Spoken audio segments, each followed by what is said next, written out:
So we went down to Children's Hospital and they said she has Cas-G mutation. We can't find a lot of information about it. Super rare. There's about 25 to 30 cases in the entire world. It's de novo. You have a less than 1% chance of passing this to your future children. We went on to get pregnant again and we found out it was a girl. And I was a little nervous. I knew from the second they placed her in my arms, Ella tested positive for the exact same mutation as Anna. Even though we were told, like, you have a better chance of getting struck by lightning after hitting a Powerball, you know, because Emily's not a carrier, you know, she tested negative for that. You think about the stuff you could miss out on, you know, like, am I gonna be able to dance with my daughter at a wedding? Yeah, I don't know. So it takes a blow.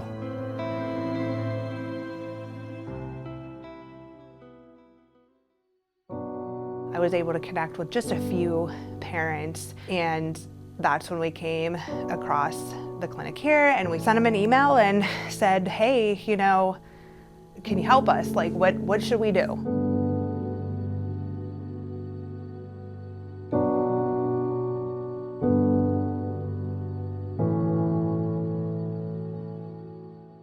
I at that time said, well, I believe in intensive therapy services for almost all children with neuromotor impairments, but in truth, I can't tell you that this will be beneficial because we haven't worked with this diagnosis.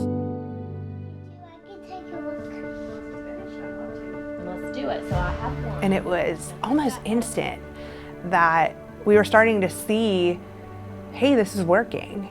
You know, we were starting to see her get a little bit stronger. We were starting to see her do things that she had never done before. And we were seeing these therapists who we just handed our daughter over to and trusted our daughter over to pull things out of Anna that no one had been able to pull out of her. By the time the 2 weeks was over, she was like a whole different kid. It felt really good, finally, to see something working and to get some good news.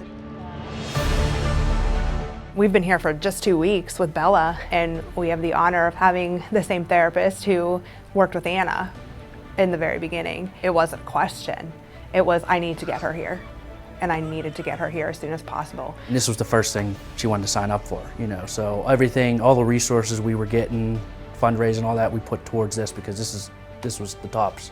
This was the most important thing we could do for her, especially at a young age. If you learn to sit up, even if it's in a booster seat, your entire view of the world changes. You go from only being able to see 2 feet off the ground or the ceiling because you're laying on your back, to all of a sudden you can look all around the room and take in what's going on. So how much learning is occurring there? It's a context where what you see on the outside for a good therapist is a child and a therapist getting really close, but that therapist is also taking a step back and knowing how to use that to push the child in ways that maybe they haven't been pushed before. You take for granted, you take for granted things that are so easy in life. You take for granted how easy sitting is, and you take for granted how easy talking is, and you take for granted that when your kids are able to do that, because when your kids aren't able to do that, it's incredibly life-shattering. Because we came here and because Anna went through the program here and because at 12 years old, she's still using some of the techniques and strategies. She's living a pretty independent life. She's a whole different kid since we left here. She's in a mainstream classroom with mainstream kiddos. She's getting ready to be a cheerleader for the first time on a typical cheer squad. She does gymnastics. She doesn't only just walk or talk, but she runs, she sings, she dances. That information makes my day. That's what keeps me going, because knowing that I've played some small part in helping them maximize their development gives me the strength to go back and say, okay, there's one more question we need to answer through our science and through our clinical work so that we can get what we do out to all children. Parents are pretty heartbroken when they get this diagnosis, and that's okay. But they don't know where to look, they don't know where to go. And if they knew that this program existed, it might make all the difference for their child.